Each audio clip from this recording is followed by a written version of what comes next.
Bismillahirrahmanirrahim. Assalamualaikum warahmatullahi wabarakatuh. Waalaikumsalam warahmatullahi warahmatullahi wabarakatuh. wabarakatuh. Alhamdulillahi rabbil alamin.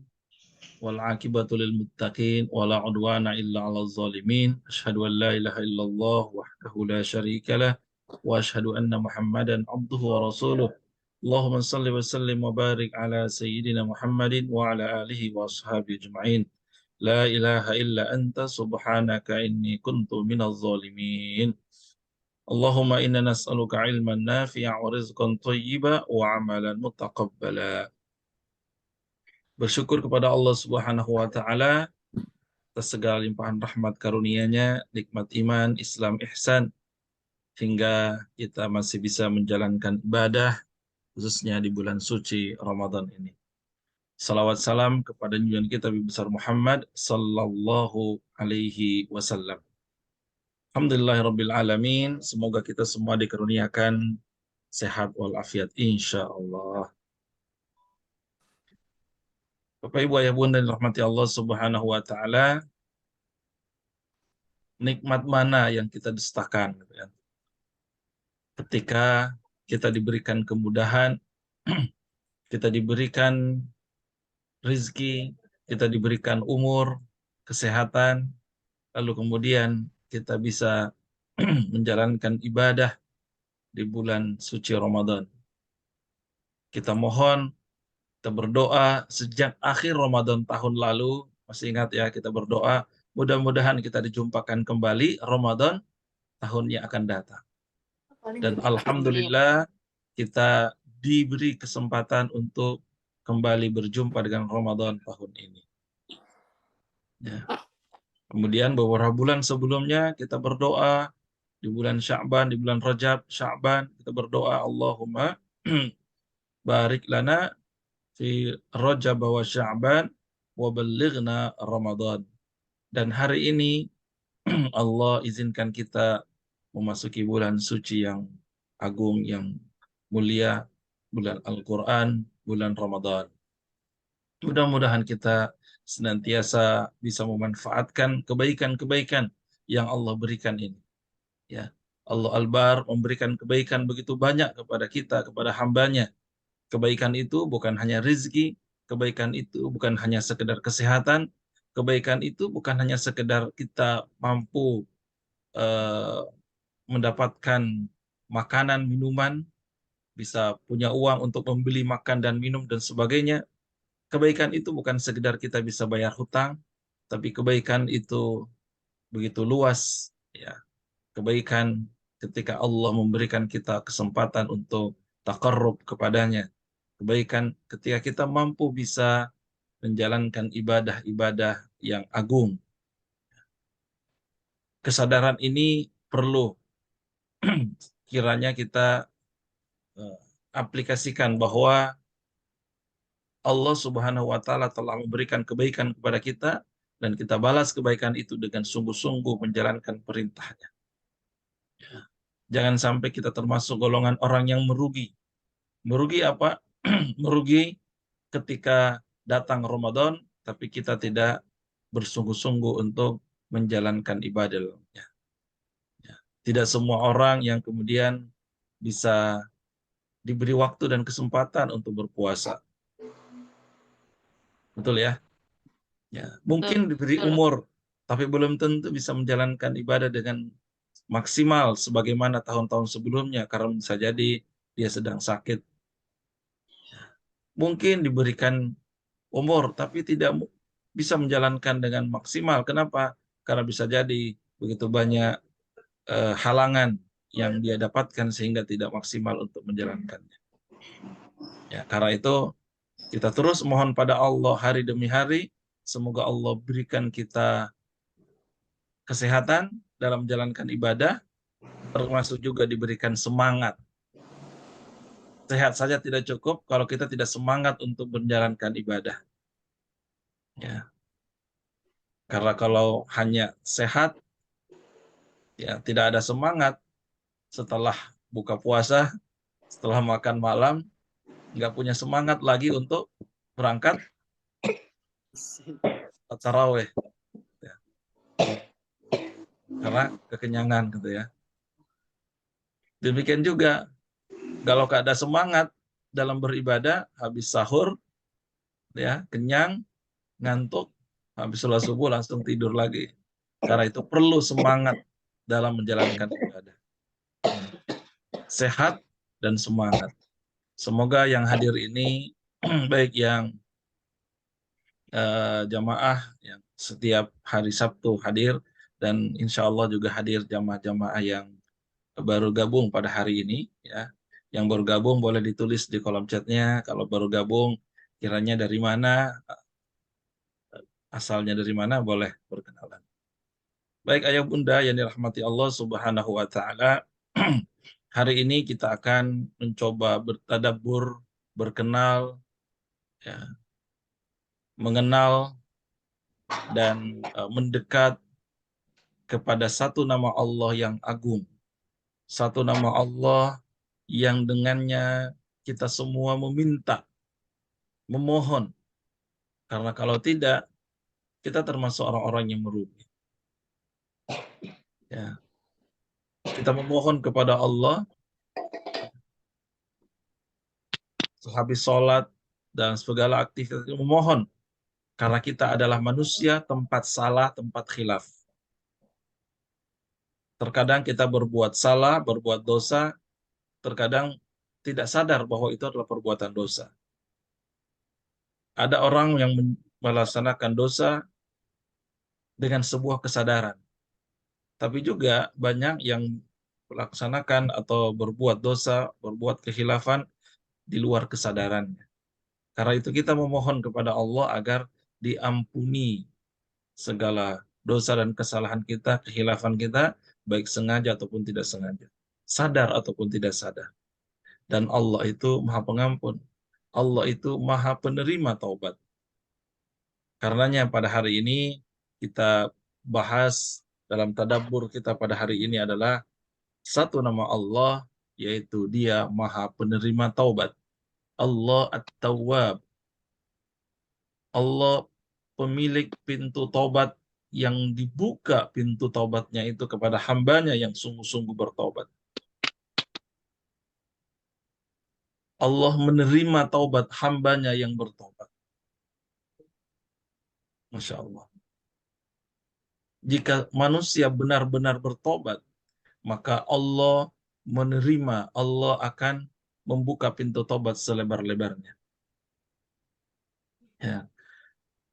Bayangkan seorang yang kejam sekalipun, seorang yang dalam ya masa sebelum mendapatkan hidayah, dia adalah orang yang sangat kejam. Bahkan dia pernah akan membunuh Nabi SAW. Dia punya anak dan anak perempuan dan anak itu kemudian dibunuhnya dengan cara dikuburkan hidup-hidup. Ya.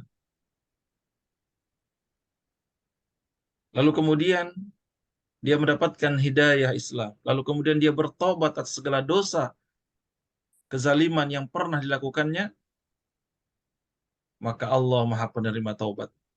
Orang yang tadinya berbuat dosa yang sedemikian itu, kalau kemudian bertobat, maka dia diangkat derajatnya. Siapa dia? Umar bin Khattab. Hingga diangkat derajatnya dan hari ini Umar bin Khattab salah satu sahabat ya yang berdampingan dengan Rasulullah SAW makamnya. Selain Abu Bakar As-Siddiq, ada Abu Umar bin Khattab. Hingga dikisahkan Umar bin Khattab itu eh, suatu ketika ada sebuah peristiwa terjadi kepada Umar bin Khattab, yaitu dia pernah tertawa dan menangis dalam waktu yang seketika. Kenapa tertawa? Ya, jika Umar bin Khattab mengingat sebuah peristiwa, ya, sebelum mendapatkan hidayah Islam, ya, dia penyembah berhala. Jadi dia bersama kaumnya, dia membuat berhala, membuat patung dari roti. Dibuat berhala itu roti dan kemudian disembah. Tapi kemudian ketika dia lapar, nggak ada makanan. Akhirnya patung yang disembah, yang dibuat dari roti itu kemudian pelan-pelan dia makan. Itulah yang membuat dia tertawa. Kok Tuhannya dimakan gitu ya. Tapi seketika kemudian dia menangis. Menangis ketika kapan? Ketika ia mengingat peristiwa di mana ia pernah mengubur anaknya hidup-hidup. Mengubur putrinya hidup-hidup. Karena saat itu di zaman jahiliyah, memiliki anak perempuan itu adalah sebuah atau sesuatu yang sangat memalukan bagi keluarganya. Umar Kalau bin itu Khattab Ustaz, adalah laki-laki atau perempuan? Ustazah, Ustaz. Laki. ya, alhamdulillah ada yang baru gabung ya.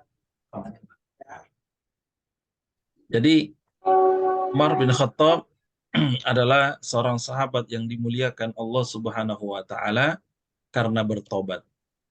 Ya. Maka Allah itu At-Tawwab, Allah Maha penerima taubat. Dalam Al-Qur'an disebutkan di surat At-Taubah, ya. Jadi At-Tawwab Maha penerima taubat, sehingga salah satu surat dalam Al-Qur'an pun disebutkan surat At-Taubah, ya, tentang taubat. Ya. Di ayat 104 surah At-Taubah disebutkan, alam ya'lamu annallaha huwa yaqbalu taubata an ibadih wa ya'khudhu sadaqat wa annallaha huwa tawwabur rahim. Artinya, tidakkah mereka mengetahui bahwasannya Allah menerima taubat dari hamba-hambanya dan menerima zakat, dan bahwasannya Allah Maha penerima taubat lagi Maha penyayang. Allah Maha penerima taubat. Kata At-Tawwab di dalam Al-Quran diulang berulang-ulang berkali-kali. Bahkan beberapa diksi At-Tawwab itu, kalimat At-Tawwab digandengkan dengan nama Allah yang lain, yaitu Ar-Rahim. Ini menunjukkan bahwa Allah itu menerima taubat dan Allah itu Maha Penyayang. Ketika Allah menerima taubat hamba yang bertaubat, yang sudah berbuat dosa, berbuat maksiat, kemudian dia bertaubat kembali kepada Allah, Allah itu menunjukkan kasih sayangnya. Karena itu digandengkan At-Tawwab Ar-Rahim. Jadi At-Tawwab maknanya adalah Maha menerima taubat. Dari siapa? Dari hamba-hambanya yang berbuat dosa. Allah itu Maha Kuasa untuk membalas setiap orang yang berbuat dosa. Allah Maha Kuasa untuk menghukum siapapun yang berbuat dosa. Tapi Allah lebih mendahulukan taubat hambanya. Memberi kesempatan hamba-hamba itu untuk bertaubat. Memohon ampun kepada Allah. Ya. Sehingga Allah bisa menerima taubat dari hamba-hambanya. Taubat yang Allah terima dari hambanya itu ada dua macam, yaitu bisa berupa Allah memberikan hidayah dan taufik kepada hambanya, Allah gerakkan hatinya, lalu kemudian sang hamba itu terdetik untuk bertobat. Lalu yang kedua, bisa juga adalah ketika sang hamba itu berbuat dosa, lalu kemudian dia datang kepada Allah, mohon ampun kepada Allah, Allah terima, Allah kabulkan taubat hambanya apabila dia benar-benar sungguh-sungguh dalam bertobat. Ini yang disebut dengan taubatan nasuha. Taubatan nasuha adalah taubat yang benar-benar, yang sungguh-sungguh. Ya. Inilah taubat. Taba yatubu itu artinya ada. Taba itu kembali. Karena kita semua itu kan diciptakan dalam keadaan suci, bersih. Ya kan? Kita semua diciptakan, dilahirkan ya, dalam keadaan bersih dan suci. Lalu kemudian ketika perjalanan kehidupan kita di usia anak menjadi remaja, dewasa, kemudian kita bisa berkeluarga, bekerja dan sebagainya, bisa jadi dalam kehidupan kita ada dosa yang kita lakukan, ada maksiat yang kita lakukan. Maka kemudian ketika kita menyadari dosa tersebut, lalu kemudian bertobat, maka saat itu kita disebut kembali. Kenapa kembali?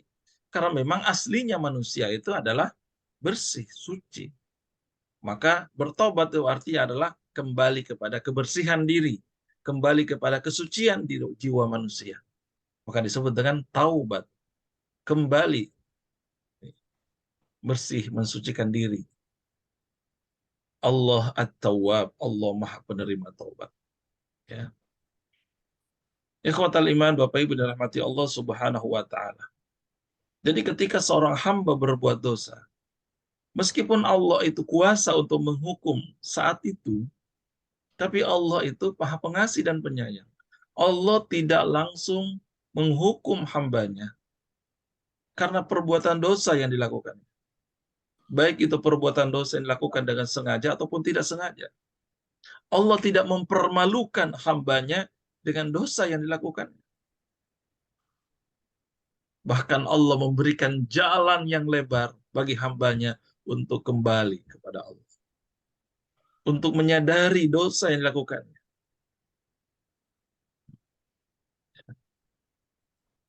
Inilah sebuah keberuntungan bagi hamba. Bayangkan, ya, bisa dibayangkan ayah bunda bapak ibu, kalau seseorang itu berbuat dosa lalu kemudian langsung dihukum. Banyak nggak yang kemudian atau bahkan bisa jadi semuanya apa namanya tidak ada yang selamat daripada hukuman Allah. Betul? Karena kita semua pernah berbuat dosa. Inilah kasih sayang Allah Subhanahu wa taala yang diberikan kepada kita. Ya. Allah perintahkan dalam Al-Qur'an, "Wa tubu ilallahi jami'an ayyuhal mu'minun la'allakum tuflihun." Jadi kesempatan untuk bertobat itu adalah kesempatan yang menguntungkan orang-orang yang beriman. Dalam surat An-Nur ayat 31. "Wa tubu ilallah," dan bertaubatlah kamu sekalian kepada Allah. Ya, jami'an, semua sekalian, semua bertobat. Ayyuhal mu'minun, hai orang-orang yang beriman, la'allakum tuflihun, agar kalian menjadi orang-orang yang beruntung. Masya Allah. Jangan sampai kita termasuk orang yang menunda-nunda bertobat. Kita tahu bahwa kita berbuat dosa, tapi kita menunda-nunda. Padahal diberi kesempatan. Termasuk Ramadan ini kita diberi kesempatan. Saatnya kita untuk mohon ampun pada Allah. Karena itu bulan puasa adalah bulan rahmat, bulan maghfirah, bulan penuh ampunan Allah. Allah perintahkan untuk kembali, untuk bertobat. Bahkan segera. Segera. Jangan sampai kemudian kita tunda, nanti dululah. Tobatnya nanti, lebaran. Jangan ditunda-tunda. Kalau perlu setiap hari memang kita harus bertobat. Jangan termasuk kita orang-orang yang menzolimi diri kita sendiri. Kita sadar kita pernah berbuat salah, tapi kemudian kita tidak mau bertobat. Itu adalah orang yang zalim. Sadar pernah berbuat maksiat, tapi tidak mau bertobat, tidak mau istighfar, itu adalah orang yang zalim. Ya. وَمَنْ لَمْ يَتُبْ فَأُولَٰئِكَ هُمُ الظَّالِمُونَ, kata Allah dalam surat Al-Hujurat ayat 11. وَمَنْ لَمْ يَتُبْ, dan barang siapa yang tidak bertobat, فَأُولَٰئِكَ هُمُ الظَّالِمُونَ, maka itulah orang-orang yang zalim. Jadi orang yang bertobat itulah orang yang muflih, orang yang beruntung, ya. Tapi orang yang tidak mau bertobat, yang enggan untuk bertobat, dialah orang yang zalim. Masya Allah. Karena itu kita berdoa, la ilaha illa anta subhanaka inni kuntu minaz zalimin. La ilaha illa anta subhanaka inni kuntu minaz zalimin. Zalim itu apa? Menurut Imam As-Sa'di rahimahullah, ya, manusia itu kan ada dua macam, ya. Orang yang menzalimi dirinya sendiri, yaitu dia yang tidak mau bertobat. Itu menzalimi dirinya sendiri. Padahal dia sadar bahwa Allah itu punya ampunan. Allah itu penerima taubat. Tapi dia tidak mau bertobat, itulah orang yang menzalimi dirinya sendiri. Ya. Yang kedua, ini Imam As-Sa'di menafsirkan ayat tadi, ya, dalam kitab tafsirnya. Ya. Yang kedua, orang yang beruntung tadi. Jadi hanya dua di golongan manusia. Apa itu? Orang yang menzalimi dirinya sendiri karena tidak mau bertobat. Yang kedua, orang yang beruntung, yaitu orang yang bertobat. Hanya dua golongan ini. Jadi, kalaupun kita tidak menyadari kita pernah berzalimi siapa, berbuat dosa apa, tetap kita terus mohon ampun pada Allah. Ya. Nabi Muhammad SAW saja yang maksum, ya, yang dijamin surga, terjaga dari dosa, tapi beliau mohon ampun kepada Allah tidak kurang dari 100 kali setiap hari. Ada orang, ya, yang dosanya banyak, lisannya tidak luput dari dosa, pikirannya juga demikian, tindakannya juga demikian, ya. Tidak ada jaminan surga, ya. Tapi tidak mau bermohon ampun pada Allah. Dia merasa dirinya suci. Nauzubillah min dzalik. Ikhwatal iman, Bapak Ibu dirahmati Allah Subhanahu wa taala, kita memilih, ya, kita termasuk golongan yang mana? Golongan orang yang menzalimi diri sendiri karena tidak mau bertobat, tidak mengakui dosa, tidak mau mohon ampun pada Allah, atau golongan yang kedua yang bertobat dan termasuk orang yang beruntung. Ya. Kenapa dinamakan zalim? Orang yang tidak mau bertobat disebut zalim. Ya karena sudah diberi kesempatan. Ya. Ramadan dibuka lebar begini. Diberi kesempatan mohon ampun pada Allah. Diberikan clue, gitu ya. Kalau ada ujian, anak-anak biasanya kalau ujian, mereka minta apa? Kisi-kisinya, gitu ya. Kisi-kisinya sudah dikasih tahu. Ramadan, bulan ampunan. Kemudian doa-doa diijabah. Ya. Ada tempat-tempat, ada waktu-waktu Allah mengijabah doa. Dalam Al-Quran disebutkan, wabil ashari hum yastaghfirun. Salah satu tempat di mana Allah menerima dan mohon ampun hamba itu di waktu sahur. Wabil ashar, dan di waktu-waktu sahur mereka mohon ampun kepada Allah. Ya. Ada lagi tempat kita mustajab untuk berdoa adalah ketika menjelang berbuka puasa. Dan banyak lagi tempat-tempat yang mustajab berdoa. Tapi sang hamba diberi kesempatan, dia tidak mau. Zolim. Jadi zolim itu kebodohan dia yang tidak mau menggunakan haknya dia sebagai hamba memohon ampun kepada Allah. Hak kita adalah memohon ampun dan hak Allah adalah menerima ampunan. Menerima taubat sang hamba. Inilah kezaliman. Dia tahu apabila dia berbuat dosa, dia pernah berbuat zalim, dan dia pun tahu bahwa dampak akibatnya kelak di yaumil qiyamah apabila dia meninggal dalam keadaan berbuat dosa, dia tahu, tapi dia tidak mau minta ampun pada Allah, dia tidak mau bertobat. Padahal ikhwatal iman, Allah itu senang, Allah itu suka kepada hamba yang senantiasa bertobat. Allah suka. Bahkan Allah suka apabila sang hamba itu datang merintih, menangis, mohon ampun kepada Allah. Itu bertanda bahwa sang hamba mengakui ada Allah yang maha penerima taubat. Inna Allah yuhibbut tawwabin wa yuhibbul mutatahhirin. Dalam surat Al-Baqarah ayat 222 yang kita baca di dalam setelah wudhu. Kan? Innallah, sesungguhnya Allah yuhibbut tawabin, menyukai orang-orang yang bertobat. Wa yuhibbul mutatahhirin, dan juga menyukai orang-orang yang menyucikan diri. Jadi ketika kita berwudu itu adalah manifestasi kita bertobat. Karena ketika berwudu itulah kita membasuh anggota-anggota wudu kita, anggota badan kita yang memang itu sumber dosa. Itu kita bertobat. Ya, tangan yang kita basuh ini kan sumber dosa. Tangan ini bisa saja memegang apa yang tidak dikehendaki oleh Allah.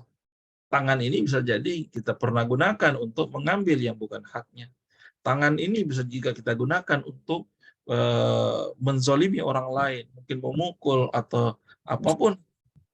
Ini sumber dosa. Karena itu kita basuh ketika berwudu, dan itu adalah hakikatnya kita bertobat. Jika bayangkan ketika kita berwudu ini kita bertobat atas dosa yang dilakukan tangan ini. Kemudian ketika berkumur-kumur itu adalah hakikatnya kita sedang bertobat atas dosa yang dilakukan oleh lisan ini. Ya. Lisan yang tidak terjaga sehingga begitu banyak orang yang tersinggung akibat lisan kita. Begitu banyak orang yang kecewa akibat kata-kata yang keluar dari lisan kita. Karena itu kita wudukan dalam artian kita bertobat atas dosa yang dilakukan oleh lisan. Belum lagi kemudian makanan yang masuk ke dalam mulut, minuman yang kita minum. Ya. Ini adalah wudu yang kemudian kita bertobat atasnya. Belum lagi wajah yang kita basuh. Ya, kemana wajah ini kita hadapkan, mata ini kemana kita arahkan. Kita bertobat atasnya. Kemudian ketika kita membasuh kepala, pikiran-pikiran kita, telinga kita yang mendengar apa, ini sumber dosa. Kaki yang kita basuh, kemana kaki itu dilangkahkan? Kemana pergi kaki itu selama ini? Atau berapa orang yang kemudian terzalimi karena kaki kita?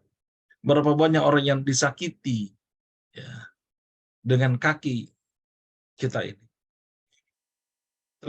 Setelah berwudu kita mengatakan bersyahadat kepada Allah, lalu kemudian Allahumma ja'alni minat tawabin wa ja'alni minal mutatahhirin. Ya Allah, jadikan aku hamba yang bertobat. Ini Allah menyukai orang-orang yang bertobat. Bapak Ibu yang hormati Allah Subhanahu wa taala, Allah itu suka. Bahkan di dalam hadis riwayat Muslim disebutkan dalam kisah ya.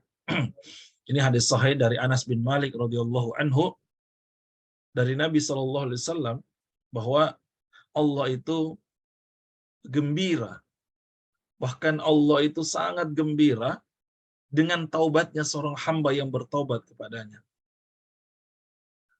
Bahkan lebih gembira daripada seseorang, ya, seorang musafir, ya, dia menaiki untanya, lalu kemudian musafir itu berada di padang pasir. Kemudian dia beristirahat, ya, dan dibiarkan untanya di sampingnya, dan dia tidur. Tiba-tiba untanya itu hilang. Untanya hilang beserta bekal-bekal makanannya yang ada di atas unta tersebut hilang. Nggak, makanan, minuman, bekalnya semua hilang. Kenapa? Karena untanya pergi. Bayangkan kalau itu terjadi pada Bapak Ibu. Ketika bangun, untanya dan bekal-bekalnya hilang semuanya. Maka musafir itu putus asa. Dia mencari, nggak ketemu. Dia berbaring di bawah pohon. Dia tertidur kembali dalam keadaan putus asa karena tidak menemukan unta dan berikut perbekalan yang ada di atasnya. Lalu ketika dia bangun setelah tidurnya berikutnya, dia terbangun, tiba-tiba untanya itu sudah ada di sampingnya, sudah ada di depannya. Lalu kemudian dia mengambil tali pelananya, lalu kemudian dia gembira, dia berkata, terima kasih ya Allah. Karena gembiranya, salah ngomong, ya. Dalam hadis disebutkan, karena saking gembiranya sang hamba tadi, yang menemukan kembali untanya dan bekalnya, dia ngomong, "Ya Allah, Engkau adalah hambaku dan aku adalah Robmu." Dia kebalik ngomongnya, gitu ya. Salah ucap karena sangat gembiranya. Nah, kata Allah dalam hadis, gembiranya orang yang ketemu bekalnya kembali setelah hilang di padang pasir itu tidak seberapa dibanding gembiranya Allah ketika sang hamba kembali kepada Allah, bertobat kepada Allah Subhanahu wa taala. Jadi benar-benar berubah sebuah kezaliman seorang hamba yang tidak mau bertobat kepada Allah. Karena Allah sediakan kesempatan dan waktu yang luas untuk bertobat. Ikhwatal iman, Bapak Ibu rahmati Allah Subhanahu wa taala. Maka mudah-mudahan ini menjadi motivasi kita untuk senantiasa bertobat. Itulah kenapa setelah sholat, ya, Assalamualaikum, Assalamualaikum, ya, yang kita ucapkan setelah itu apa?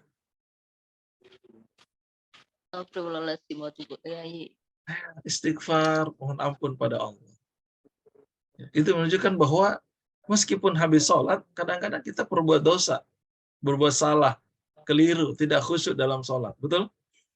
Nah, kita langsung istighfar. Astagfirullahaladzim.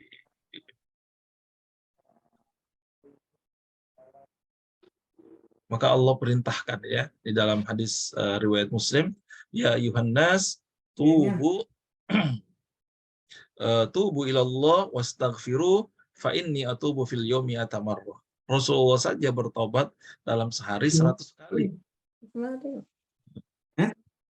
Taubatan nasuha kita kepada Allah. Taubatan. Apa itu taubatan nasuha? Taubatan nasuha ada 4 paling tidak syaratnya Bapak Ibu. Maka disebut taubatan nasuha, taubat yang sungguh-sungguh. Ya. Bukan tomat. Apa tomat? Habis tobat kumat. Nah, ya. Tobat. Biasanya kumat lah. Seperti tobatnya, tomat itu seperti tobatnya orang yang buka puasa berlebihan, gitu ya, kekenyangan. Ya. Kembung perutnya, tobat deh, besok nggak ngulang lagi. Kemudian puasa lagi. Ketemu buka puasa berikutnya, ngulang lagi. Gitu ya. Kembung lagi perutnya sehingga nggak bisa taraweh. Itu tomat berarti. Tobat kumat. Ya. Ada 4 jenis atau 4 syarat sehingga ini disebut tobat nasuha, tobat yang sungguh-sungguh. Yang pertama, dia benar-benar meninggalkan dosa yang dilakukan. Dia tinggalkan. Meninggalkan, benar-benar meninggalkan. Ya, kalau perlu meninggalkan tempatnya dia berbuat dosa tersebut. Ya. Dia meninggalkan. Tidak termasuk bertobat kalau dia tidak melakukan tapi masih ada di situ sehingga berpotensi untuk mengulangi kembali. Pertama, yang kedua, dia menyesali dosa yang dilakukan. Dia tinggalkan, lalu kemudian dia menyesal dengan penyesalan yang benar-benar menyesal. Lalu muncul dalam dirinya azam, tekad tidak mengulangi lagi dosa tersebut. Nah, yang keempat ini penting. Dia ganti dosa tersebut, perbuatan buruk itu diganti dengan kebaikan. Memperbanyak kebaikan-kebaikan setelah itu untuk menghapus dosa-dosanya.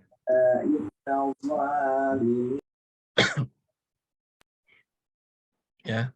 Innal hasanat yudhibnas sayyiat. Sesungguhnya kebaikan-kebaikan itu akan menghapus keburukan. Karena itu orang yang bertobat itu disebut bertobat, selain dia meninggalkan, dia menyesali, bertekad tidak mengulangi, juga adalah nampak dari perbuatan baik yang terus meningkat. Itulah orang yang bertobat. Ikhwatal iman, Bapak Ibu rahmati Allah Subhanahu wa taala. Begitu banyak ayat yang memerintahkan untuk bertobat.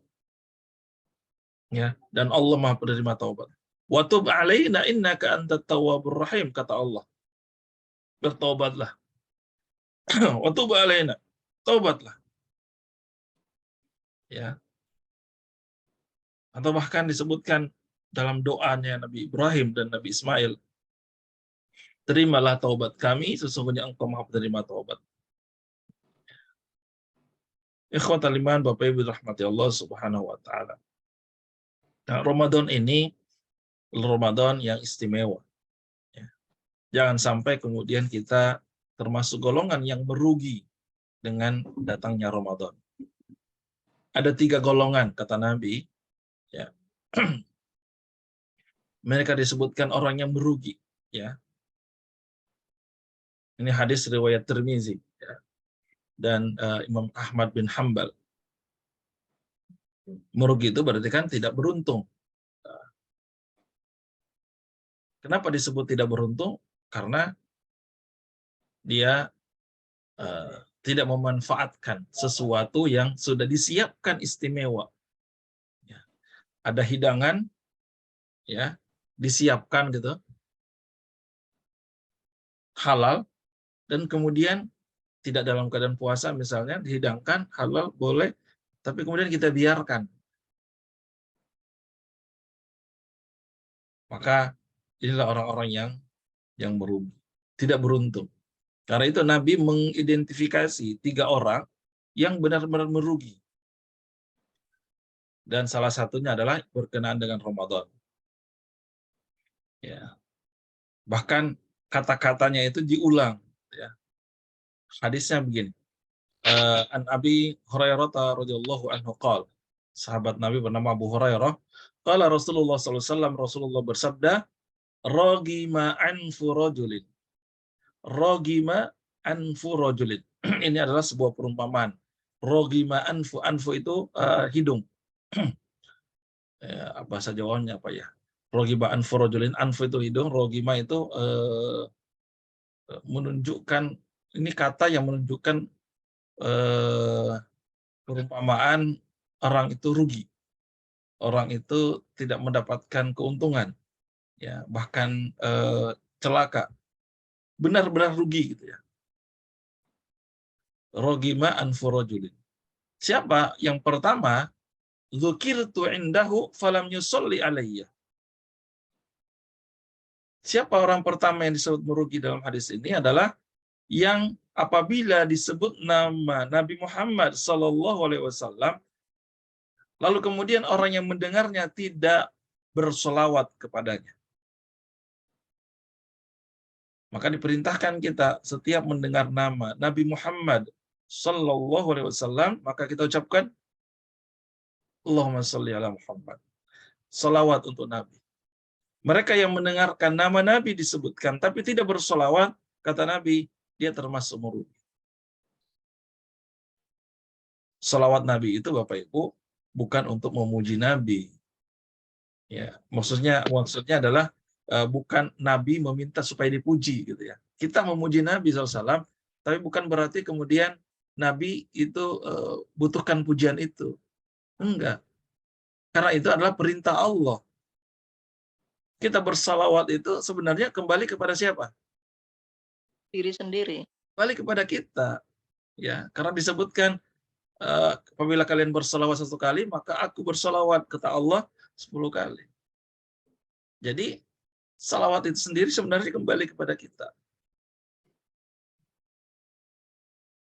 Jangan mengatakan bahwa oh, gila pujian misalnya disebut-sebut namanya. Enggak, bukan itu.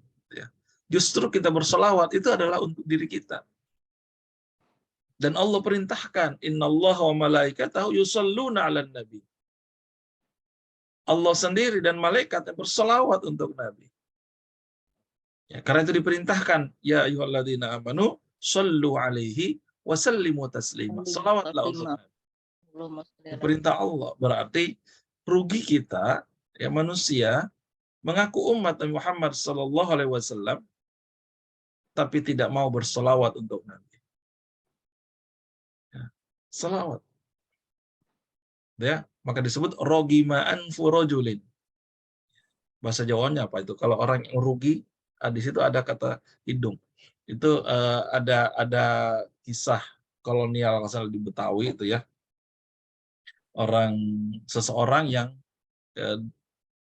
saya lupa ingat itu ya, dia berbuat dosa gitu ya, berhubungan antara prajurit kerajaan itu dengan masyarakat itu ya, sehingga berbuat dosa lah ya, sehingga mereka dihukum dua-duanya, yang laki dan perempuan itu dihukum, dan sebelum dihukum itu dirajam, itu hidungnya itu atau mukanya dicoreng dengan arang.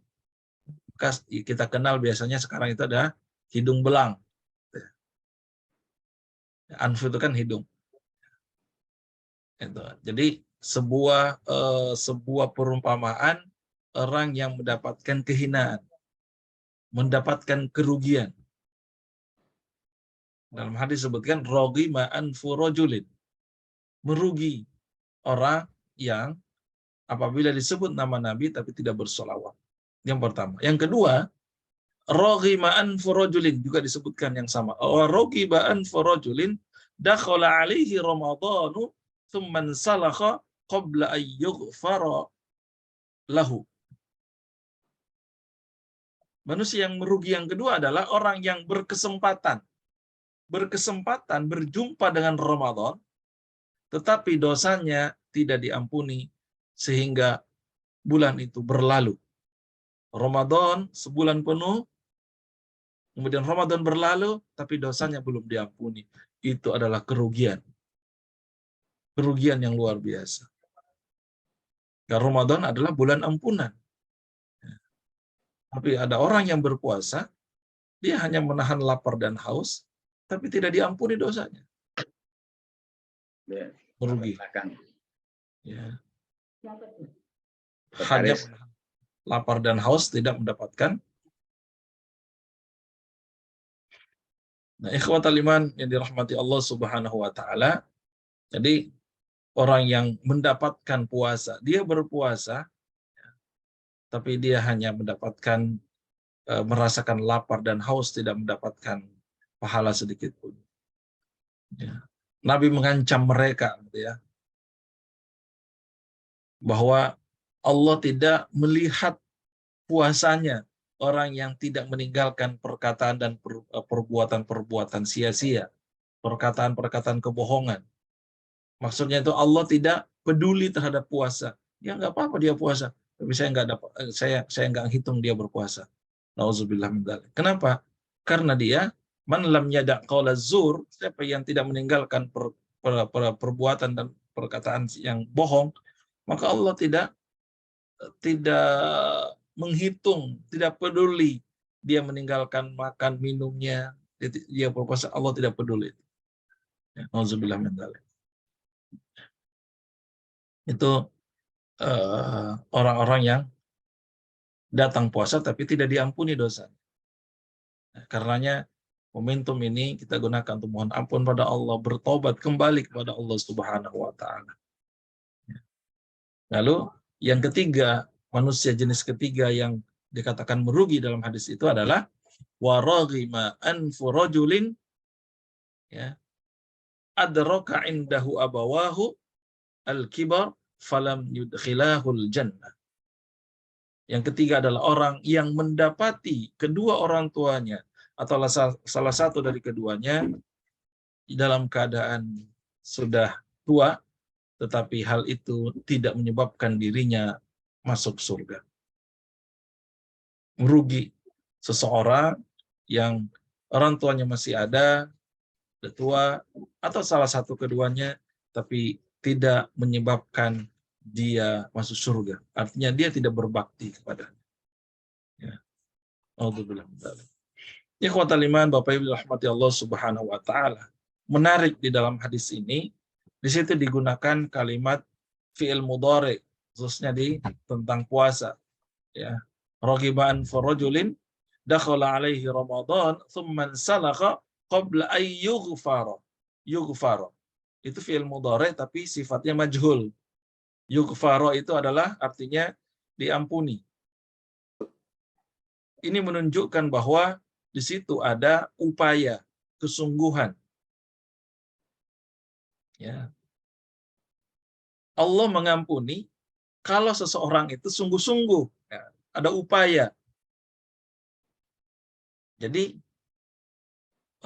fi'il mudhari' majhul itu menunjukkan bahwa di dalam nahwu disebutkan bahwa seseorang itu yang aktif dan majhul itu kan pasif sifatnya. Fi'il mudhari' tapi pasif.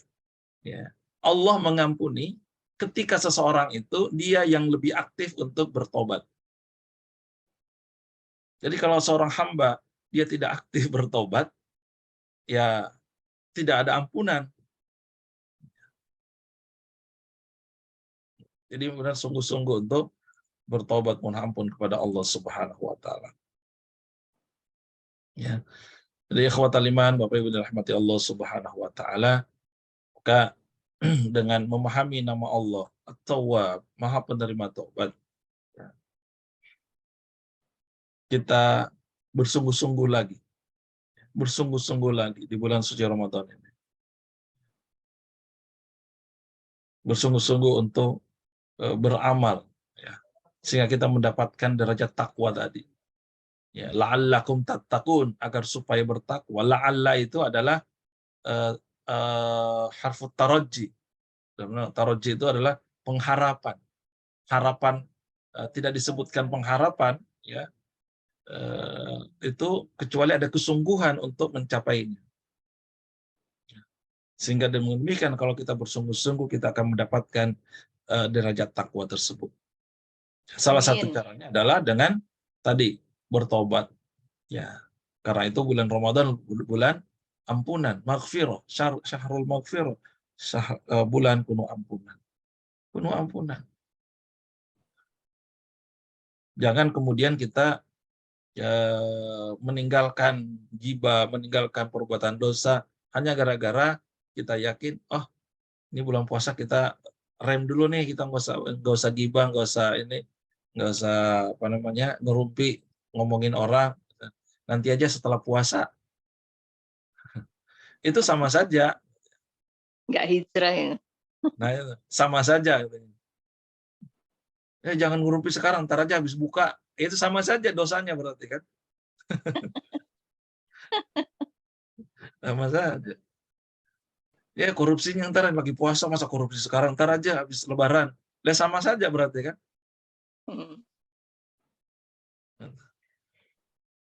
Sekarang ini ada tidak ada taubatan nasuha dari berarti, pemerintah kan? nggak boleh bukber bersama, Ustadz. Banyak yang pro dan kontra. Nah, itu urusan ini mereka lah ya. Kita ambil positifnya, ya nggak bukber bersama berarti kita di rumah keluarga, gitu ya. Kita nggak usah ngomong. Nah, semua ada hikmahnya itu kan ya, betul nggak? Iya. Karena kalau mungkin pemerintah buka bersama anggarannya besar, gitu kan? Betul. Bahkan besar sekali anggarannya itu ya. Ya mungkin ada baiknya anggaran yang besar itu diberikan ke masyarakat untuk buka masyarakat. Kan itu kan aturannya berlaku hanya untuk dinas-dinas atau kementerian tertentu kan, ya, pejabat. Ya, kalau anggaran untuk buka bersama tetap dikeluarkan untuk masyarakat dibagi-bagi THR itu, wah itu jauh lebih bermanfaat. Jadi tidak perlu kemudian kita terlampau risau dengan larangan itu, karena ya intinya kan bukan dilarang berpuasa kan ya. Iya. Intinya bukan. Baik. Jadi ketika kita bertobat, ya kabar gembira dalam hadis disebutkan, hadis Ibnu Majah, at-taibu minadz-dzambi kaman la dzanbalah. Masya Allah. Ya, orang yang bertobat itu bertobat dari dosa, dibagaikan dia tidak punya dosa. Kan sudah bertobat. Bahkan kisah yang saya sebutkan tadi, Umar bin Khattab, dia begitu besar, dosa besar ya, membunuh anaknya hidup-hidup. Bahkan dia pernah ingin membunuh Nabi kan. Tapi setelah dapat hidayah, dia bertobat, apa yang terjadi? Allah muliakan. Enggak terhitung lagi dosa-dosa yang pernah dilakukannya. Ya. Maka kita segera, ya, yang dulu pernah dan belum bertobat sungguh-sungguh misalnya, ya kalau perlu sholat taubat, ya silahkan, ya, agar kemudian kita benar-benar mensucikan diri kita. Ya. Insya Allah dengan Ramadan ini kita diampuni oleh Allah Subhanahu wa Ta'ala. Amin ya Rabbal Alamin. Ya. Ikhwatal iman, Bapak Ibu rahmati Allah Subhanahu wa Ta'ala, bahasannya banyak sekali karena banyak ayat yang berbicara tentang nama Allah At-Tawwab ini. Insya Allah kita juga bahas di beberapa pertemuan berikutnya. Insya Allah ketika kita membahas ada kaitannya dengan nama Allah At-Tawwab ini. Ikhwatal iman, Bapak Ibu rahmati Allah Subhanahu wa Ta'ala, selanjutnya kita coba tunjukkan apa yang menjadi poin penting di dalam bahasan kita At-Tawwab. At-Tawwab dari kata taba yatubu taubatan. Taba ini fi'il madhi, yatubu fi'il mudhari. Madhi itu adalah kalimat menunjukkan past tense, telah bertaubat atau menerima taubat. Yatubu sedang, taubatan kata sifat. Ya, artinya bertaubat atau menerima taubat. At-Tawwab merupakan bentuk mubalaghah, sighah mubalaghah, yang artinya adalah paling sering, ya, selalu, itu adalah mubalaghah. Dari kata taba yang maknanya adalah Allah zat yang selalu menerima taubat. Itu At-Tawwab. Selalu. Meskipun sang hamba sering berbuat dosa, tapi Allah selalu saja menerima taubat. Ya. Allah memaafkan hambanya yang bertobat atas kesalahan dan dosa yang diperbuatnya. Ini adalah maksud At-Tawwab. Di dalam Al-Quran, di beberapa ayat kita temukan, sebagian kita tadi sampaikan, di antaranya juga di dalam surat Al-Baqarah ayat 128, ini adalah doa Nabi Ibrahim dan Nabi Ismail setelah membangun Ka'bah.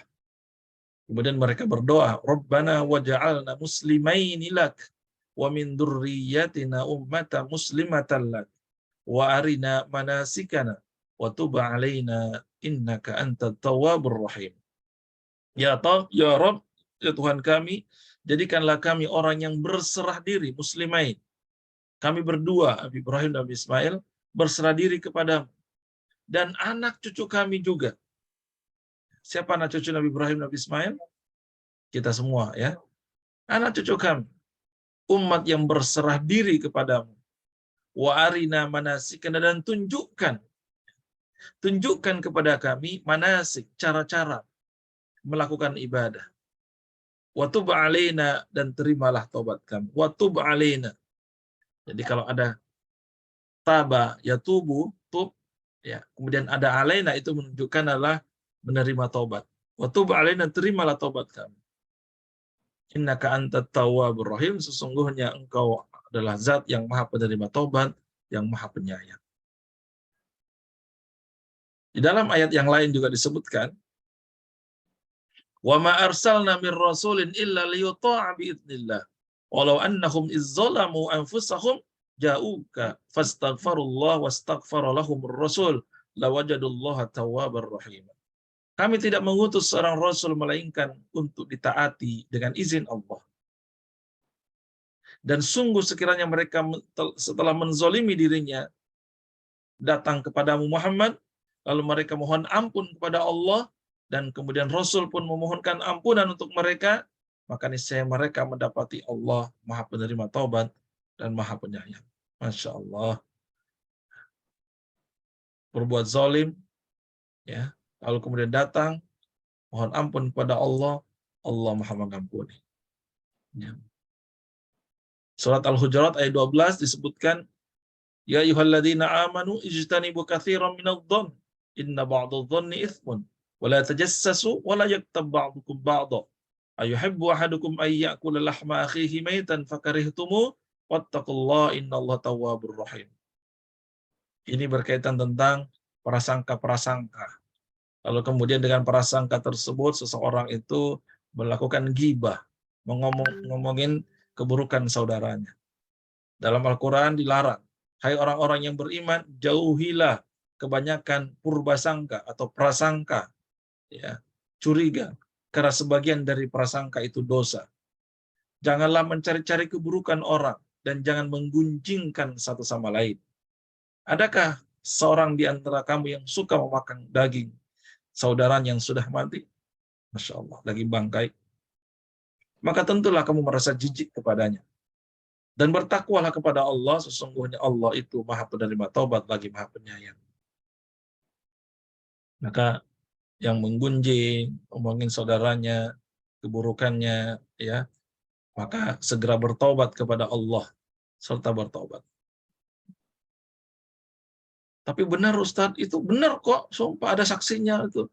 Ya itulah yang disebut dengan gunjing. Ini fakta. Itu yang disebut bergunjing. Ya. Karena kalau tidak benar apa yang kita omongkan, itu namanya bohong. Tapi kalau sudah benar, ngomongin kesalahan keburukan orang lain, seandainya orang tersebut tahu dan mendengar, dia tidak suka, itulah menggunjing namanya. Ngomongin keburukan orang lain. Ya, sama dengan apa tadi perumpamaannya dalam Al-Quran? Memakan daging bangkai saudara. Ih, menjijikkan. Nauzubillah min dzalik, kita bertobat. Ya, karena itu bahkan dalam surat An-Nasr, ya, mungkin pernah terjadi pada kita, ya, ada orang yang dahulu dia menanti-nanti doanya diijabah, menanti-nanti kemudian mendapatkan, ya, kebaikan dan kemenangan di dalam kehidupannya, sehingga dia lama mendapatkan itu, lalu kemudian dia sempat menyalahkan Allah, mungkin dia sempat berbuat dosa saat itu, ya, karena doanya tidak dikabulkan begitu lama, tapi kemudian setelah dia menyadari itu, bahkan sudah diberikan banyak kebaikan dari sisi Allah, maka disebutkan di akhir surat An-Nasr, apa? Fasabbih bihamdi rabbika wastaghfir. Bertasbihlah dengan memuji Tuhanmu, wastaghfir, dan mohonlah ampun kepadanya. Innahu kana tawwaba. Sungguh dia Maha Penerima taubat. Ya. Ya, ini kan kisah An-Nasr ini tentang bagaimana kemenangan, ya. Idza jaa nasrullahi wal fath. Apabila datang pertolongan Allah, wal fath, dan kemenangan. Kemudian kamu lihat manusia masuk agama Allah dengan berbondong-bondong. Ya. Jangan euforia merasa menang, jangan euforia untuk merayakan kemenangan itu, tapi apa justru Allah perintahkan? Bertasbihlah, memujilah Allah. Kemenangan itu karena Allah. Wastaghfir, dan mohon ampun kepada Allah. Bisa jadi dalam proses kita mendapatkan prestasi kemenangan itu, kita berbuat zalim, kita berbuat dosa. Wastaghfir, mohon ampun pada Allah. Ya. Seseorang yang mendapatkan posisi, prestasi, dia terpilih menjadi apa misalnya dalam sebuah proses pemilihan. Ya. Dia berjuang, dia terpilih mendapatkan posisi, jabatan tertentu, ya. Dia sudah menang, maka jangan euforia yang berlebihan. Surat An-Nasr mengingatkan. Fasabbih, bertasbihlah, pujilah Allah. Kemenangan itu Allah yang memberikan kemenangan. Bukan karena biayanya yang modalnya yang banyak, bukan. Bukan karena juru kampanyenya, bukan. Tapi itu adalah karena kehendak. Fasabbih, pujilah Allah. Wastaghfir, dan mohon ampun kepada Allah, karena bisa jadi banyak kesalahan kita, dosa yang kita lakukan dalam proses mendapatkan prestasi itu. Innahu kana tawwaba, sesungguhnya Allah Maha Penerima taubat. Ya. Jadi Allah perintahkan pada Nabi dan kepada kita untuk mengagungkan Allah, mensucikan Allah, ya, dari hal-hal yang tidak layak. Mungkin di dalam dalam mencari posisi dan prestasi itu kita sudah jauh dari Allah, ya. Dan kemudian sempat berbuat dosa di situ, maka bertasbihlah dan menyucikan nama Allah Subhanahu wa Ta'ala. Ikhwatal iman yang rahmati Allah Subhanahu wa Ta'ala, begitu luas bahasan yang kita bahas pada hari ini, dan semoga kita bisa aplikasikan, kita bisa amalkan di dalam kehidupan kita, dalam keseharian kita, insya Allah. Ya, Amin. tidak berputus asa dari keampunan Allah. Kalau kita pernah berbuat dosa, jangan pernah putus asa. Amin. La ta'asu min rahmatillah. Jangan berputus asa dari kasih sayang Allah. Ya. Allah tidak pernah menutup pintu tobat. Dia senantiasa bergembira terhadap tobat seorang hambanya yang beriman. Aplikasi dalam kehidupan, selagi Allah beri kesempatan, bertobatlah setiap saat. Karena kita tidak pernah tahu kapan kematian, kapan kiamat akan tiba. Berusaha pun memaafkan orang lain menyakiti hati kita. Karena sama dengan kita pun ingin agar dosa kita diampuni oleh orang lain, dimaafkan orang lain. Maka orang lain pun yang berbuat dosa kepada kita, mereka pun ingin untuk dimaafkan oleh diri kita. Ya, karena itu kita memohon maaf dan memaafkan orang lain. Indah sekali gitu ya. Indah sekali dalam Islam itu memaafkan orang lain dan kita pun minta maaf. Ikhwatal iman, Bapak Ibu rahmati Allah Subhanahu wa Ta'ala, itu yang kita bahas pada hari ini. Monggo apabila ada yang bertanya, silahkan sebelum kita akhiri dengan berdoa. Sekali lagi diucapkan selamat bergabung Bapak Ibu yang bergabung hari ini. Terima kasih. Mudah-mudahan bermanfaat apa yang kita bahas di dalam kajian Tadabbur Asmaul Husna di setiap hari Sabtu di ba'da subuh insyaallah. Ya. Ada yang mau bertanya, silahkan. Ustadz, ilmunya. Ustadz, tadi Ustadz katakan Allah itu tidak akan menutup pintu tobat untuk kita. Kita ini sering menzolimi diri sendiri, apalagi juga berbuat salah pada orang lain. Kita selalu mohon ampun, istighfar pada Allah. Bagaimana ada sinyal yang kita ketahui kalau tobatan ampunan kita itu diterima? Apalagi ini di bulan Ramadan, bulan yang penuh berkah dan maghfirah, ampunan. Begitu Ustaz. Sinyalnya Bu ya? Kurang keras ya Ustaz? Bukan. Yang Ibu tanyakan adalah sinyal. Sinyal Iya, obat kita diterima gitu ya. Iya, tanda-tanda kita itu kita merasa bahwa kita minta ampun, kita bertobat sama Allah itu diterima gitu. Karena kita kan merasa diri kita ini menzolimi diri sendiri, menzolimi orang lain, berbuat salah dan sebagainya seperti itu Ustaz. Sedangkan Allah kan tidak menutup pintu tobat, pintu ampunan itu sampai kita menghembuskan nafas kita yang terakhir. Gitu tuh. Terima kasih Ustaz. Baik, terima kasih. Iya. Pertama tadi kita menyadari bahwa taubatan nasuha itu adalah taubat yang sungguh-sungguh, ya. Paling tidak 4 cirinya tadi ya. Taubatan nasuha apa itu? Meninggalkan ya, dosa itu, kemudian tidak mengulanginya kembali, menyesal, ada penyesalan di situ, dan kemudian kita tutupi dengan kebaikan. Ya, semua manusia tentu tidak terhindar dari berbuat kesalahan, betul ya? Betul. Ya. Kullu bani Adam khatta'un wa khairul khatta'in at-tawwabin. Dalam hadis, setiap bani Adam itu pernah berbuat dosa, salah. Tapi sebaik-baiknya orang yang berbuat dosa, berbuat salah itu adalah at-tawwabun, adalah orang yang bertobat. Jadi yang penting itu adalah bukan berbuat dosanya, tapi setelah berbuat dosa, kita segera sadar, kita insaf, dan bertobat. Tuh. Ya. Namun memang seringkali tadi yang ditanyakan, kita bertanya-tanya tuh, apakah taubat kita diterima? Iya. Gitu ya. Sinyalnya apa gitu ya. Ya, kalau kita hubungkan dengan tadi ciri taubatan nasuha seperti apa, bisa kita lihat di situ. ciri taubat diterima, ya tentu yang kita rasakan adalah kemudahan. Apa ya kata kuncinya? Salah satu ciri taubat diterima adalah kita merasa ada kemudahan. Kemudahan dalam hal apa?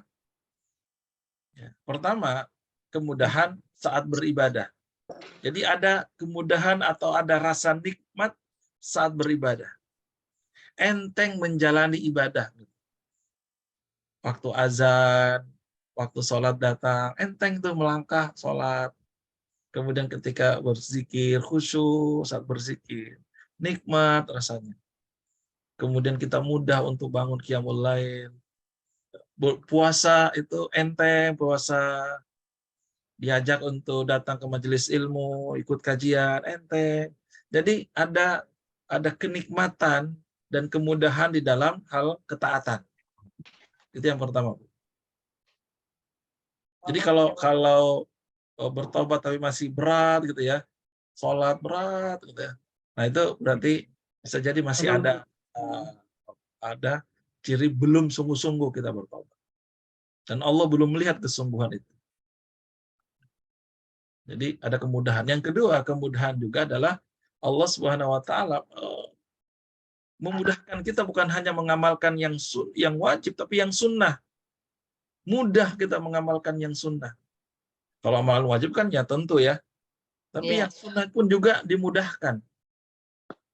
Mudah untuk puasa sunnah, mudah untuk salat-salat sunnah rawatib, salat mutlak dan sebagainya. Ya. Kemudian yang ketiga adalah kita dimudahkan untuk berjumpa dengan orang-orang yang baik, lingkungan yang baik, teman-teman yang baik. Jadi ketemu di mana saja itu ketemu orang-orang yang baik, sefrekuensi. Itu ciri bahwa Allah menerima tobat kita. Amin, amin. Ya kan? Ya. Ya. Misalkan dulu kita, mohon maaf ya, mungkin pernah misalnya korupsi. Tapi masih kemana-mana ketemu dengan orang yang sama frekuensinya, korupsi lagi ngomong korupsi ya itu belum berarti. Tapi kalau kemudian kita bertobat dan setelah itu kemudian kita mudah mendapatkan komunitas yang baik, mudah untuk tidak lagi berjumpa dengan orang-orang yang sama, itu insya Allah ciri bahwa kita dimudahkan untuk mendapatkan kebaikan. Amin. Yang keempat juga hatinya lembut gitu. Menerima masukan, nasihat dari siapa saja, dia lembut untuk menerimanya. Oh iya ya, oh iya ya. Dia tidak keras hati. Tidak apa namanya? Tidak berdalih. Ada perintah ini, kok masa sih begitu ah? Enggak misalnya. Oh disuruh ini, itu berat hatinya untuk melaksanakan perintah Allah. Tapi kalau orang yang diterima taubatnya, itu dia terima nasihat, masukan-masukan positif yang baik dari siapa saja dia terima. Artinya tidak keras menolak. Amin. Dan yang 5, dia mudah menangis. Ketika dia teringat dosa-dosanya tadi, kisah Umar bin Khattab tadi ya, teringat dengan dosa-dosanya masa lalunya, dia terharu, dia menangis, dia menitikkan air mata. Itu di antara ciri-cirinya, Bu Mungki ya.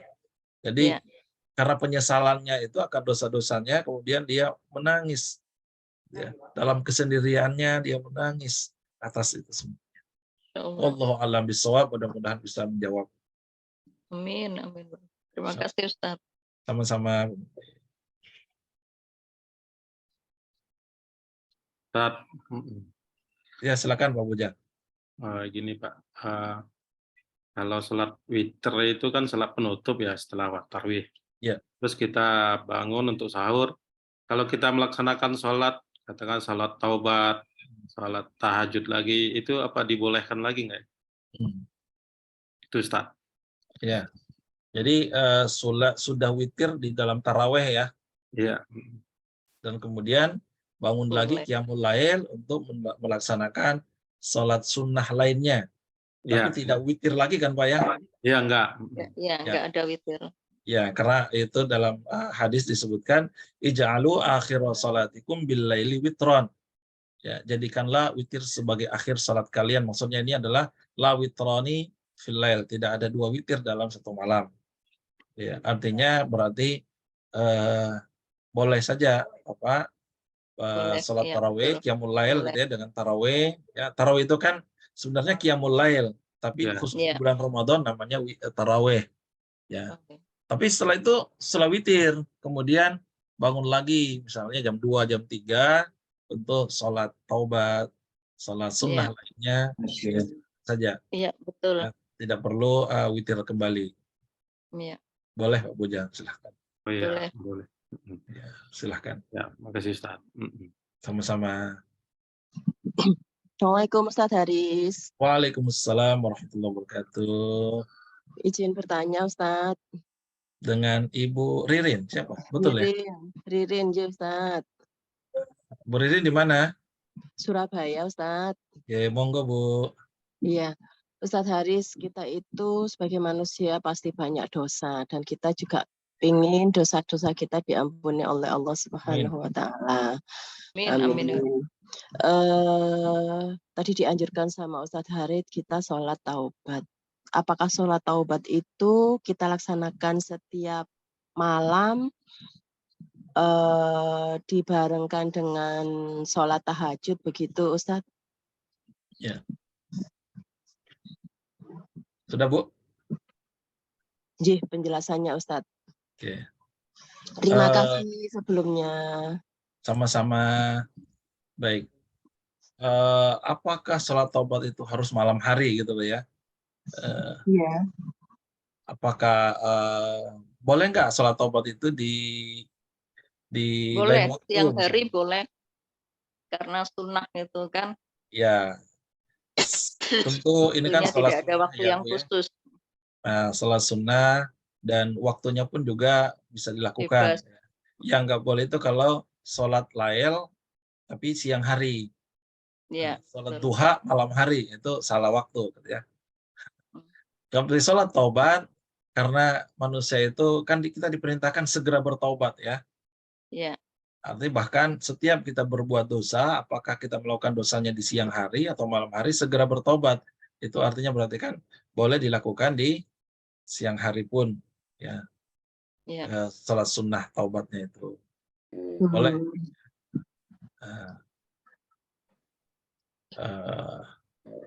Ya salat sunnah biasa sih sebenarnya.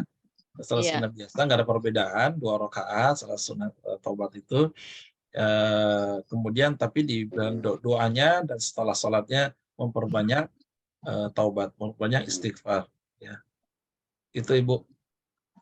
Bisa dilakukan setiap hari ya Ustadz ya? Boleh aja, nggak apa-apa. Boleh. Nggak apa-apa. Nggak apa-apa. Ya, silakan. Ya. Karena memang kita kan sering Bu ya banyak berbuat dosa, karena teruslah bertobat, ya. Meskipun memang bertobat itu tidak mesti dengan sholat juga, ya. Sholat tobat itu juga dianjurkan. Berdoa saja atas doa juga disilahkan. Gitu Ibu mungkin? Iya Ustadz, terima kasih. Caranya sama ya. Ya, hanya niatnya saja yang berbeda, niatnya saja. Oh iya. Terima kasih Ustadz Hari. Salam sehat Sama-sama. selalu. Assalamualaikum. Waalaikumsalam warahmatullahi wabarakatuh. Assalamualaikum Ustadz. Izin bertanya ya. Ini dari Nani Banyumas. Oh monggo Bu Nani. Dan saya untuk sholat taubat nasuha, apakah memang harus melakukan mandi wajib terlebih dahulu?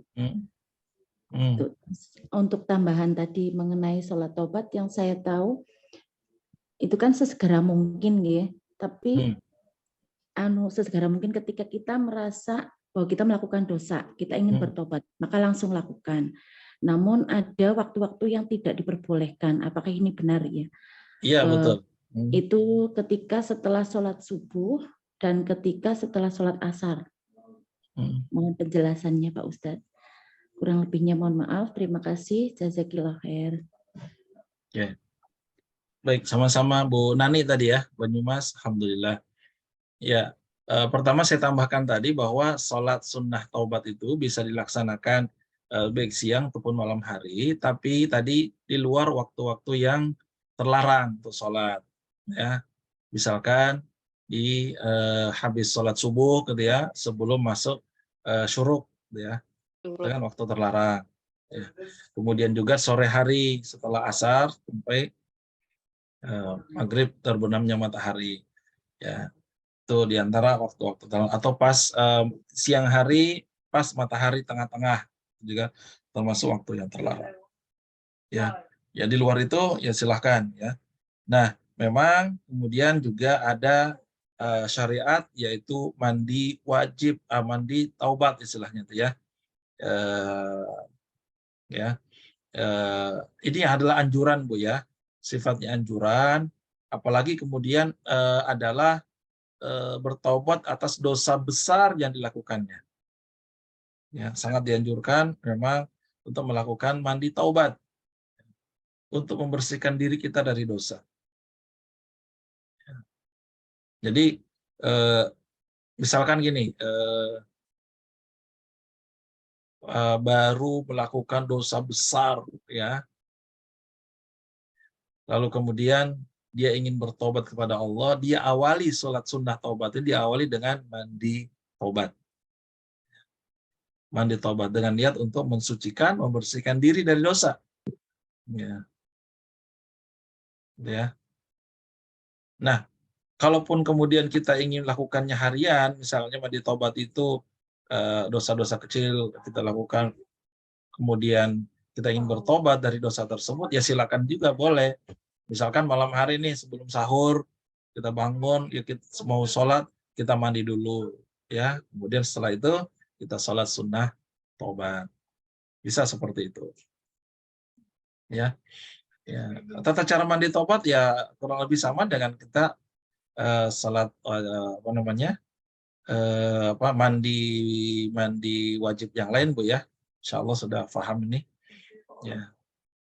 Nah, kecuali niatnya yang beda ya, niatnya adalah niat untuk mandi taubat. Nah, itu saya kira penjelasannya, dan sekali lagi bahwa ini adalah anjuran yang sangat ini untuk membersihkan. Ya. Jadi di saat itulah kemudian ada semacam ini Bu, ada semacam bukan saja lisan, tapi ada aktivitas yang kita lakukan untuk membersihkan, ya, supaya terasa juga di dalam badan kita bahwa kita ini bertobat. Dan bayangkan itu ketika kita baguyur gitu, air dosa-dosa ini apa namanya luntur bersama dengan air yang itu ada kinestetiknya gitu ya, ada kinestetiknya sehingga terasa. Ya, itu. Jadi memang tidak diwajibkan untuk mandi itu, tapi itu adalah anjuran yang sangat dianjurkan, ya. Tidak ada syariat khususnya gitu sebenarnya, ya. Tapi sangat diperlukan untuk kemudian membersihkan, ya. Beda dengan sholat ini Bu ya, taubat dalam artian habis apa namanya itu yang mu'alaf itu ya, habis musyrik, habis dari kekafiran atau dari murtad kemudian masuk Islam, itu beda, itu memang wajib ya, itu mandi wajib ya sifatnya. Karena dari non muslim menjadi muslim itu ya Ustadz ya. Iya betul, itu beda hukumnya dengan tadi taubat tadi ya. Itu yang sifatnya anjuran syariatnya. Kalau yang mu'alaf tadi wajib memang mandi tadi, bersihkan. Memang saat itu Terima kasih banyak Rasulullah SAW pernah memerintahkan gitu ya, seorang yang baru masuk Islam saat itu, Qais bin Asim ya, dia masuk Islam, kemudian Rasul perintahkan untuk mandi wajib, ya, karena dia baru masuk Islam. Saya kira itu penjelasannya Ibu, mudah-mudahan bermanfaat. Amin. Ya. Amin. Sangat bermanfaat dan sangat jelas. Terima kasih. Banyak sekali manfaatnya hari ini Ustaz. Bu Nani baru bergabung Bu ya? Nggih, ya kadang gabung tapi cuma menyimak. Oh iya, iya. Monggo Bu, insya Allah setiap hari Sabtu kita kajian. Baik, kalau sudah tidak ada kita lanjutkan dengan berdoa. Ya. Kita awali dengan istighfar terlebih dahulu. Auzubillahi minasyaitonirrajim. Bismillahirrahmanirrahim. Astaghfirullahaladzim. Astaghfirullahaladzim. Astaghfirullahaladzim. La ilaha illa anta subhanaka inna kunna minadh dhalimin. Allahumma anta rabbuna la ilaha illa anta khalaqtana wa nahnu ibaduka wa nahnu ala ahdika wa wa'dika mastata'na na'udzu bika min syarri ma sana'na wa nabu'u laka bi ni'matika 'alaina wa nabu'u bi dhunubina faghfir lana fa innahu la yaghfiru dhunuba illa anta. Allahumma inna nas'aluka bi annana nashhadu annaka anta Allah la ilaha illa anta al-ahadus samad alladhi lam yalid wa lam yulad wa lam yakul lahu kufuwan ahad. La ilaha illa anta subhanaka inna kunna minadh dhalimin. La ilaha illa anta subhanaka inna kunna minadh dhalimin. Allahumma ya Allah ya Rabbana, segala puji milikmu ya Allah, segala keagungan hanya milikmu ya Rabb. Terima kasih ya Allah atas segala hidayah dan inayah yang kau berikan kepada kami. Terima kasih ya Allah atas Ramadan yang kau berikan kepada kami. Terima kasih atas perintah puasa yang kau berikan kepada kami. Ya Allah, terimalah puasa kami, terimalah ibadah kami, terimalah bacaan Al-Quran kami, terimalah zakat sedekah kami, terimalah ya Allah zikir-zikir kami ya Allah. Amin ya Allah. Rabbana la tuzigh qulubana ba'da idh hadaitana wa hab lana min ladunka rahmah innaka antal wahhab. Ya Allah ya Rabb ilahi anta maqsudi wa ridhaka matlubi a'tina mahabbataka wa ma'rifataka ya rabbal alamin. Ya Rabb, engkaulah tumpuan hidup kami, engkau sandaran hidup kami, engkau pegangan hidup kami ya Allah, engkau tempat kami bergantung ya Allah. Ampuni kami bila selama ini kami bergantung kepada selainmu, kami bersandar kepada selain engkau ya Allah. Kami berpegang kepada selain engkau ya Allah. Ya Rabb, ya kami pasrahkan hati kami rendahkan jiwa kami ya Allah, hanya kepadamu ya Allah. Ya Rabb, engkau maha pengampun atas segala dosa, engkau maha penerima taubat atas segala dosa. Ya Allah ya Rabb, sekiranya kami ini ya Allah pernah berbuat dosa yang tidak kami sengaja, yang tidak kami sadari, ampuni kami ya Allah. Kalau bukan karena ampunan-Mu, sungguh kami termasuk orang yang zalim, ya Allah. Maafkan kami atas kesalahan-kesalahan yang kami lakukan, ya Allah. Atas dosa yang kami lakukan, ya Allah, semenjak hidup kami hingga saat ini. Ya Rabb, apabila setelah ini kami akan berbuat dosa, maka palingkan wajah kami agar kami tidak lagi berbuat dosa. Apabila kami akan melangkah ke tempat maksiat dan dosa, ya Allah, maka ya Allah cegah kami, ya Allah. Halangi pandangan kami agar kami tak lagi melihat dan tak lagi melangkah ke tempat dosa dan maksiat itu, ya Allah. Ya Allah, berikan kami anugerah dan kenikmatan dengan iman, ya Allah.